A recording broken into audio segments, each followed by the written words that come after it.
ನಮಸ್ಕಾರ ವೀಕ್ಷಕರೇ, ಎಲ್ಲರಿಗೂ ವಿಕಮ್ಯ ಟಿವಿಗೆ ಸ್ವಾಗತ. ನಾನು ನಿಮ್ಮ ಶ್ವೇತಾ. ನಾನಿವತ್ತು ಯಾವುದೇ ರೀತಿಯಾದಂಥ ರೆಸಿಪಿನ ತೋರಿಸ್ತಾ ಇಲ್ಲ, ಒಂದು ವ್ಲಾಗ್ ವಿಡಿಯೋನ ಮಾಡ್ತಾ ಇದ್ದೀನಿ. ಒಂದು ತುಂಬ ಸುಂದರವಾಗಿರುವಂತಹ ಜಾಗ, ಹಾಗೆಯೇ ಒಂದು ಆಧ್ಯಾತ್ಮಿಕ ಸ್ಥಳ ಅಂತಲೇ ಹೇಳ್ಬೋದು. ಅಲ್ಲಿಗೆ ನಾನು ನಿಮ್ಮನ್ನು ಇವತ್ತು ಕರ್ಕೊಂಡು ಹೋಗ್ತಾ ಇದ್ದೀನಿ. ಬನ್ನಿ ಇವಾಗ ಯಾವ ಪ್ಲೇಸಿಗೆ ಹೋಗ್ತಾ ಇದ್ದೀವಿ ಅಂತ ನೋಡೋಣ. ನಿಮಗೆ ಈ ವಿಡಿಯೋನ ಕೊನೆವರೆಗೂ ನೋಡಿ, ಯಾವ ಪ್ಲೇಸ್ ಅಂತ ನಿಮಗೂ ಕೂಡ ಗೊತ್ತಾಗುತ್ತೆ. ಇದರಲ್ಲಿ ತುಂಬ ಜನ ಕೆಲವರಿಗೆ ಈ ಜಾಗದ ಬಗ್ಗೆ ಗೊತ್ತಿರಬಹುದು, ಅಂದರೂ ಕೂಡ ಗೊತ್ತಿಲ್ಲದೆ ಇರೋರಿಗೋಸ್ಕರ ಈ ವಿಡಿಯೋನ ಮಾಡ್ತಾ ಇದ್ದೀನಿ. ಈ ಜಾಗ ನೋಡಿದ ತಕ್ಷಣ ಕೆಲವರು ಗೆಸ್ ಮಾಡ್ಬೋದು, ಕೆಲವ್ರಿಗೆ ಗೊತ್ತಿರುತ್ತೆ. ಹಾಗೆಯೇ ಈ ಜಾಗದ ವಿಶೇಷತೆ ಬಗ್ಗೆ ಇಲ್ಲಿನ ಸ್ಥಳೀಯರೊಬ್ಬರು ನನ್ನ ಜೊತೆ ಮಾತಾಡಿದ್ದಾರೆ. ಅದನ್ನು ನಾನು ನಿಮ್ಮ ಜೊತೆ ಹಂಚ್ಕೊಳ್ತಾ ಇದ್ದೀನಿ. ಬನ್ನಿ ಅವ್ರು ಏನು ಹೇಳ್ತಾರೆ ಅಂತ ಕೇಳ್ಕೊಂಡು ಬರೋಣ. ಸುತ್ತ ನದಿ ಇರೋದು ಹೇಮಾವತಿ, ಕಾವೇರಿ, ಲಕ್ಷ್ಮಣ ತೀರ್ಥ, 3 ನದಿ ಕುಡಿಯೋ ನೀರು. KRS ಬ್ಯಾಕ್ ವಾಟರ್ ಇಲ್ಲಿ ಎಂಡಾಗುತ್ತೆ. ಇದು ಎಡತೊಡೆ ಮೇಲೆ ಭೂದೇವಿ ಕುಣಿಸ್ಕೊಂಡು ವರಹನಾಥ ಸ್ವಾಮಿ 18 ಅಡಿ ವಿಗ್ರಹ ಇರೋದು. ಇಲ್ಲಿ ತಿಂಗಳೊಡೆ ಫೌಂಡೇಶನ್ ಸ್ಟಾರ್ಟ್ ಮಾಡ್ತಕ್ಕಂಥವ್ರು ಇಟ್ಟಿಗೆ ಪೂಜೆ ಮಾಡ್ತಾರೆ. 2 ಇಟ್ಟಿಗೆ ತೊಗೊಂಡು ಸಂಕಲ್ಪ ಮಾಡಿಸಿ ಸ್ವಾಮಿ ಕಟ್ಟಡಕ್ಕೆ ಒಂದು ಇಟ್ಟಿಗೆ ಕೊಡ್ತಾರೆ. ಇನ್ನೊಂದು ಇಟ್ಟಿಗೆ ತಗೊಂಡೋಗಿ ಈಶಾನ್ಯ ಮೂಲೆಸೆ ಕಟ್ಟಿಸ್ತಾರೆ. ಬೇರೆ ನಿಮಗೆ ಸೈಟ್ ತಗೋಬೇಕು, ಸೈಟ್ ಸೇಲ್ ಮಾಡೋಕ್ಕೆ, ಸೈಟಿದ್ದು ಮನೆ ಕಟ್ಟಕ್ಕಾಗ್ತಿಲ್ಲ, ಕಟ್ಟರೆ ಮನೆ ತೊಗೊಳಕ್ಕೆ, ಕೋರ್ಟ್ ಕಚೇರಿನ ಕಿರಿಕಿರಿ ಇದ್ದರೆ, ಆರೋಗ್ಯದ ಬಗ್ಗೆ, ಮಕ್ಕಳು ವಿದ್ಯಾಭ್ಯಾಸ, ಮದುವೆ ವಿಚಾರ, ದುಡ್ಡು ಕಾಸು ಆದರೂ ಬರಬೇಕಾದ್ರೆ, ಬಿಸ್ನೆಸ್ಸಲ್ಲೇನೋ ಪ್ರಾಫಿಟ್ ಇಲ್ಲ ಅಂದರೆ, ರಿಯಲ್ ಎಸ್ಟೇಟ್ ಮಾಡೋಕ್ಕೆ, ಅಪಾರ್ಟ್ಮೆಂಟ್ ತೊಗೊಳಕ್ಕೆ ನೀವೇನೇ ಅಂದ್ಕೊಂಡಿದ್ರು ದೇವರ ಬಲಭಾಗದಲ್ಲಿ 3 ಅಡಿ ಮಣ್ಣು ತಗೋಬೇಕು. ಯಾಕಂದರೆ ಸ್ವಾಮಿ ಎಡತೊಡೆ ಮೇಲೆ ಭೂದೇವಿ ಇರೋದ್ರಿಂದ ಭೂದೇವಿ ಅಂದರೆ ಭೂಮಿಯಲ್ಲಿ ಪ್ರತಿಯೊಬ್ಬರು ಮಣ್ಣು ತಗೋತಾರೆ. 3 ಅಡಿ ಮಣ್ಣು ತೊಗೊಂಡು ಗುಡಿ ಸುತ್ತ 11 ಸುತ್ತು ಪ್ರದಕ್ಷಿಣೆ ಮಾಡಿ ಕಾಯಿ ಹೊಡ್ಕೊಂಡು ನೋಡೇ ಕೊಟ್ಟರೆ ತೀರ್ಥ ತುಳಸಿ ಪತ್ರ ಹಾಕಿ ಮಣ್ಣನ್ನು ಸಂಕಲ್ಪ ಮಾಡಿ ಕೊಡ್ತಾರೆ ನಿಮ್ಮ ಹೆಸರಲ್ಲಿ. ಆ ಮಣ್ಣನ್ನು ನೀವು ಮನೆ ತಗೊಂಡೋಗಿ ಅರಿಶಿನ ಬಟ್ಟೆ ಕಟ್ಟಿಟ್ಟು ಪೂಜೆ ಮಾಡಿ, ನೀವೇನು ಅಂದ್ಕೊಂಡಿದ್ರೆ ಕೆಲಸ ಕಾರ್ಯಗಳೆಲ್ಲ ಸಕ್ಸಸ್ ಆದ ನಂತರ ಸ್ವಾಮಿ ಬಂದು ಟ್ಯಾಂಕರ್ ಲೋಕಲ್ ಅರ್ಕೆ ಸಲ್ಲಿಸಿ ಮನೆಗೆ ಹೋದ ನಂತರ ಆ ಮಣ್ಣಿಗೆ ಕೊನೆ ಪೂಜೆ ಮಾಡಿ ನಿಮ್ಮ ಮನೆ ಮುಂದೆ ತುಳಸಿ ಕಡೆ ಇರುತ್ತಲ್ಲ, ಲಾಸ್ಟಲ್ಲಿ ತುಳಸಿ ಕಡೆ ಹಾಕೋದು. 15 ಡೇಸ್ ಅಥವಾ 1 ಮಂತ್ ಒಳಗೆ ಕನ್ಸ್ಟ್ರಕ್ಷನ್ ಸ್ಟಾರ್ಟ್ ಮಾಡ್ತಕ್ಕಂಥವ್ರು ಇಟ್ಟಿಗೆ ಪೂಜೆ ಮಾಡಿಸ್ತಾರೆ. 2 ಇಟ್ಟಿಗೆ ತೊಗೊಂಡು ಪೂಜೆ ಮಾಡಿಸಿ ಒಂದು ಸ್ವಾಮಿ ಕಟ್ಟಡ ಕೊಡಬೇಕು, ಒಂದು ಈಶಾನ್ಯ ಮೂಲೆಸೆ ಕಟ್ಟಿಸ್ಬೇಕು. ನಾವಿವತ್ತು ಬಂದಿರುವಂಥದ್ದು ಮಂಡ್ಯ ಜಿಲ್ಲೆ ಕೇರ್ಪೇಟೆ ತಾಲೂಕಿನಲ್ಲಿರುವಂತಹ ಕಲ್ಲಳ್ಳಿ ಅನ್ನೋ ಗ್ರಾಮದಲ್ಲಿ ವರಹನಾಥ ಸ್ವಾಮಿ ದೇವಸ್ಥಾನದಲ್ಲಿ. ಇಲ್ಲಿ ನರಸಿಂಹಸ್ವಾಮಿ ತನ್ನ ಎಡತೊಡೆಯ ಮೇಲೆ ಭೂದೇವಿಯನ್ನು ಕೂರಿಸ್ಕೊಂಡಿರುವಂತಹದ್ದು. ಇಲ್ಲಿ ನಮಗೆ ಭೂಮಿಗೆ ಸಂಬಂಧಪಟ್ಟ ಹಾಗೆ, ಜಾಗಕ್ಕೆ ಸಂಬಂಧಪಟ್ಟ ಹಾಗೆ, ಅಥವಾ ನಮ್ಮ ಮನಸ್ಸಿನಲ್ಲಿ ಏನೇ ಇರ್ಬೋದು, ಒಂದು ಒಳ್ಳೆ ಕೆಲಸ ಮಾಡಲಿಕ್ಕೆ, ಮದುವೆ ಕಾರ್ಯ, ಈ ಥರ ಯಾವುದೇ ರೀತಿ ಇದ್ದಿದ್ರೂ ನಾವು ಇಲ್ಲಿ ಬಂದು ಬೇಡ್ಕೊಂಡ್ರೆ ಆಗುತ್ತೆ ಅಂತ ನಂಬಿಕೆ ಇದೆ. ಜಸ್ಟ್ ನಾವು ಹೀಗೆ ಫ್ಯಾಮಿಲಿ ಎಲ್ಲ ದೇವಸ್ಥಾನಕ್ಕೆ ಇದುವರೆಗೂ ಹೋಗಿರಲಿಲ್ಲ, ಹೇಗಿದೆ ಅಂತ ನೋಡೋಣ ಅಂತ ಅಂದ್ಬಿಟ್ಟು ನಾವೆಲ್ಲ ಹೋಗಿದ್ವಿ. ನಮಗೆ ಇಲ್ಲಿ ಕೆಲವೊಂದು ತುಂಬ ಇಂಟ್ರೆಸ್ಟಿಂಗ್ ವಿಷಯಗಳನ್ನ ಕೂಡ ತಿಳಿಸಿದ್ರು. ಹಾಗೆಯೇ ಪರಿಸರ ಕೂಡ ತುಂಬಾ ಚೆನ್ನಾಗಿದೆ. ಒಂದು ಕಡೆ KRS ಬ್ಯಾಕ್ ವಾಟರ್ ಇದೆ, ಹಾಗೆಯೇ ಇನ್ನೊಂದು ಇದರಲ್ಲೇ ಪಕ್ಕದಲ್ಲೇ ದೇವಸ್ಥಾನ ಇದೆ. ತುಂಬಾ ಚೆನ್ನಾಗಿದೆ ದೇವಸ್ಥಾನ ಅಂತೂ. ಅದು ಇನ್ನೂ ಕನ್ಸ್ಟ್ರಕ್ಷನ್ಸ್ ನಡೀತಾ ಇದೆ, ಇನ್ನೂ ಕನ್ಸ್ಟ್ರಕ್ಷನ್ ಕಂಪ್ಲೀಟ್ ಆಗಿಲ್ಲ, ಇನ್ನೂ ದೇವಸ್ಥಾನ ಅಭಿವೃದ್ಧಿ ಆಗ್ತಾ ಇದೆ. ಅಂದ್ರೂ ಅನ್ನದಾಸೋಹ ಈ ಥರ ಎಲ್ಲ ತುಂಬಾ ಚೆನ್ನಾಗಿ ಇದೆ. ನೋಡಿ, ಇಲ್ಲಿ ಎಲ್ಲ ಮಣ್ಣನ್ನೆಲ್ಲ ಪೂಜೆ ಮಾಡ್ತಾ ಇದ್ದಾರೆ. ಇಲ್ಲಿ ಮಣ್ಣನ್ನು ತೊಗೊಂಡು ಪೂಜೆ ಮಾಡಿಸ್ಕೊಂಡು ಹೋದರೆ ನಮಗೆ ಮನೆ ಕಟ್ಟೋ ಯೋಗ ಅಥವಾ ಭೂಮಿಗೆ ಏನೇ ಸಂಬಂಧಪಟ್ಟ ಸಮಸ್ಯೆ ಇದ್ರೂ ಕೂಡ ಇಲ್ಲಿ ಆಗುತ್ತೆ ಅಂತ ಹೇಳ್ತಾರೆ. ಹಾಗಾಗಿ ನೋಡಿ, ಇಲ್ಲಿ ಎಲ್ಲ ಕವರಲ್ಲಿ ಮಣ್ಣನ್ನೆಲ್ಲ ಎತ್ಕೊಬಂದು ಪೂಜೆನ ಮಾಡಿಸ್ತಾ ಇದ್ದಾರೆ. ನಾವು ಹೋಗೋ ಅಷ್ಟರಲ್ಲಿ ಟೈಮ್ ಆಗಿತ್ತು. ದೇವಸ್ಥಾನ ಟೈಮಿಂಗ್ಸ್ ಬಂದು ಬೆಳಗ್ಗೆ 7ರಿಂದ ಮಧ್ಯಾಹ್ನ 1:30ವರೆಗೆ, ಹಾಗೆ ಮಧ್ಯಾಹ್ನ 3:30ರಿಂದ 7 ಗಂಟೆವರೆಗೆ. ನಾವು ಹೋಗೋಷ್ಟರಲ್ಲಿ 1 ಗಂಟೆ ಆಗೋಗಿತ್ತು. ಹಾಗಾಗಿ ಬೇಗನೆ ಹೋಗಿ ದರ್ಶನ ಎಲ್ಲ ಮುಗಿಸ್ಕೊಂಡು ಬಂದ್ವಿ. ಇದು ಏಷ್ಯಾದಲ್ಲೇ ಅತಿ ಎತ್ತರದ ವಿಗ್ರಹ ಆಗಿರುತ್ತೆ. ದರ್ಶನ ಅಂತೂ ತುಂಬ ಚೆನ್ನಾಗಾಗುತ್ತೆ, ದೇವರ ದರ್ಶನ.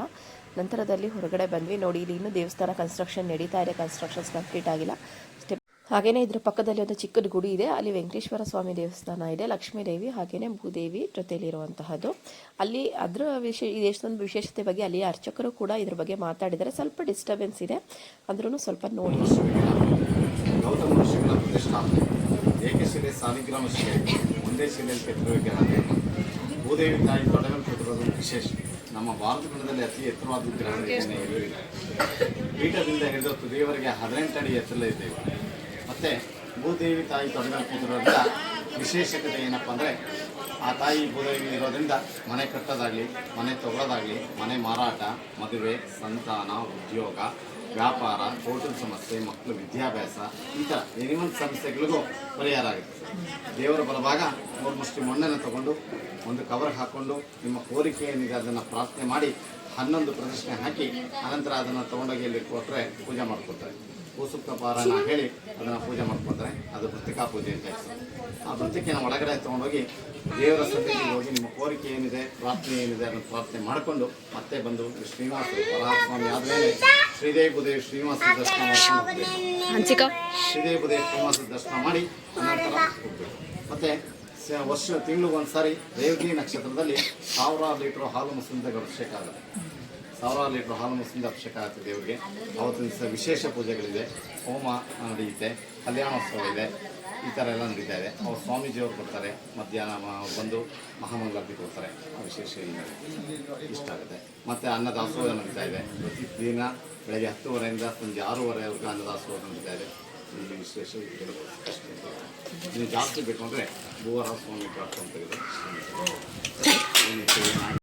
ಅದು ಸ್ವಲ್ಪ ಓಪನ್ ಸ್ಪೇಸ್ ಇರೋದ್ರಿಂದ ಅವರು ಏನು ಹೇಳ್ತಾ ಇದ್ರು ಅದು ಎಷ್ಟು ಸಾಧ್ಯನೋ ಅಷ್ಟು ಮಾತ್ರ ರೆಕಾರ್ಡ್ ಆಗಿದೆ. ಗಾಳಿ ಸೌಂಡು ಮತ್ತು ಎಲ್ಲ ಜನರು ಸೌಂಡ್ ಎಲ್ಲ ಇರೋದ್ರಿಂದ. ಬಟ್ ಅವರು ತುಂಬ ಚೆನ್ನಾಗಿ ನಮಗೆ ವಿವರಣೆನ ಕೊಟ್ಟರು.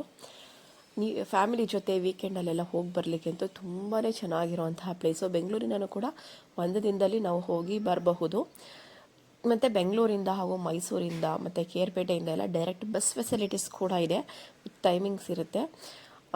ಬಸ್ ಫೆಸಿಲಿಟೀಸ್ನ ಬಸ್ದು ಕರೆಕ್ಟ್ ಟೈಮಿಂಗ್ಸ್ ಅಷ್ಟೊಂದು ಗೊತ್ತಾಗಲಿಲ್ಲ ನಮಗೆ. ಬಟ್ ಅದೇ ಬಸ್ ಫೆಸಿಲಿಟೀಸ್ ಎಲ್ಲ ತುಂಬ ಚೆನ್ನಾಗಿದೆ. ಹಾಗೆಯೇ ಅಲ್ಲಿಂದ ಸ್ವಲ್ಪ ಈ ಕಡೆ ಲೆಫ್ಟ್ ಸೈಡ್ಗೆ ಬಂದರೆ ಅಲ್ಲಿ ನೀರ ಹತ್ರ ಒಂದು ಮೆಟ್ಲು ಥರ ಎಲ್ಲ ಮಾಡಿ, ಕಟ್ಟೆ ಥರ ಎಲ್ಲ ಮಾಡಿದ್ದಾರೆ. ನೀರು ಸ್ವಲ್ಪ ಕಮ್ಮಿ ಇತ್ತು. ನಮ್ಮನೆ ಮಕ್ಕಳೆಲ್ಲ ತುಂಬ ಚೆನ್ನಾಗಿ ಅಲ್ಲಿ ಆಟ ಆಡ್ತಾಯಿದ್ರು. ಮಕ್ಕಳೆಲ್ಲ ಆಟ ಆಡಲಿಕ್ಕೆ, ಮತ್ತು ಅಲ್ಲಿ ಕೆಲವರು ಬಟ್ಟೆ ಎಲ್ಲ ತೊಳಿತಾ ಇದ್ರು. ಅಲ್ಲಿ ಲೋಕಲ್ಸ್ ಎಲ್ಲ ಬಂದು ತುಂಬಾ ಚೆನ್ನಾಗಿದೆ. ದೇವಸ್ಥಾನ ಕೂಡ ಪ್ರಶಾಂತವಾಗಿದೆ, ಯಾವುದೇ ರೀತಿ ಗಡಿಬಿಡಿ ಗದ್ದಲಗಳಿಲ್ಲದೆ ಇರೋ ಥರ. ಫ್ಯಾಮಿಲಿ ಜೊತೆ ಒನ್-ಡೇಗೆ ಹೋಗಿ ಬರೋಕ್ಕಂತೂ ತುಂಬಾ ಚೆನ್ನಾಗಿದೆ. ನಿಮಗೂ ಕೂಡ ಈ ವಿಡಿಯೋ ಇಷ್ಟ ಆಗಿದೆ ಅಂತ ನಾನು ಭಾವಿಸ್ತೀನಿ. ನಿಮಗೆ ಈ ವಿಡಿಯೋ ಇಷ್ಟ ಆಗಿದ್ದರೆ, ಹಾಗೆ ಯಾರಾದರೂ ಮನೆ ಕಟ್ಟಬೇಕು, ಹಾಗೆಯೇ ಜಮೀನು ತೊಗೋಬೇಕು, ಜಮೀನಿಗೆ ಸಂಬಂಧಪಟ್ಟಿದಂಥ ಸಮಸ್ಯೆಗಳಿದೆ ಅಂತ ಅನ್ನೋರು, ಅಥವಾ ಇವಾಗ ಮದುವೆಗೆ ಸಂಬಂಧಪಟ್ಟಂಥ ಸಮಸ್ಯೆಗಳಿದೆ ಅನ್ನೋರು, ಅವರೆಲ್ಲ ಈ ದೇವಸ್ಥಾನಕ್ಕೆ ವಿಸಿಟ್ ಮಾಡಬಹುದು. ನಮಗೆ ಒಳ್ಳೆ ಫೆಸಿಲಿಟೀಸ್ ಇದೆ. ತುಂಬಾ ಕೆಲವು ಕಡೆ ದೇವಸ್ಥಾನಗಳಿಗೆಲ್ಲ ಹೋದಾಗ ದುಡ್ಡು ಸುಲಿತಾರೆ, ಅಷ್ಟು ಕೊಡಬೇಕು, ಇಷ್ಟೆಲ್ಲ ದುಡ್ಡಿರುತ್ತೆ. ಆ ಥರ ಏನೂ ಇರಲ್ಲ. ಇದು ನಾವು ನಮ್ಮ ದೇವಸ್ಥಾನಕ್ಕೆ ಹೋಗಿ ಬಂದಿದ್ದೀವಿ ಅನ್ನೋ ಥರ ಫೀಲ್ ಕೊಡುತ್ತೆ. ಇದು ನನಗಾಗಿರೋಂಥ ಎಕ್ಸ್ಪೀರಿಯೆನ್ಸ್ನ ನಾನು ನಿಮ್ಮ ಜೊತೆ ಶೇರ್ ಮಾಡ್ತಾ ಇದ್ದೀನಿ. ನಿಮ್ಮ ಫ್ರೆಂಡ್ಸ್ಗಳ ಜೊತೆ ಈ ವಿಡಿಯೋನ ಶೇರ್ ಮಾಡಿ. ನಿಮಗೆ ಈ ವಿಡಿಯೋ ಇಷ್ಟ ಆಗಿದೆ ಅಂತ ಭಾವಿಸ್ತೀನಿ. Thank you for watching.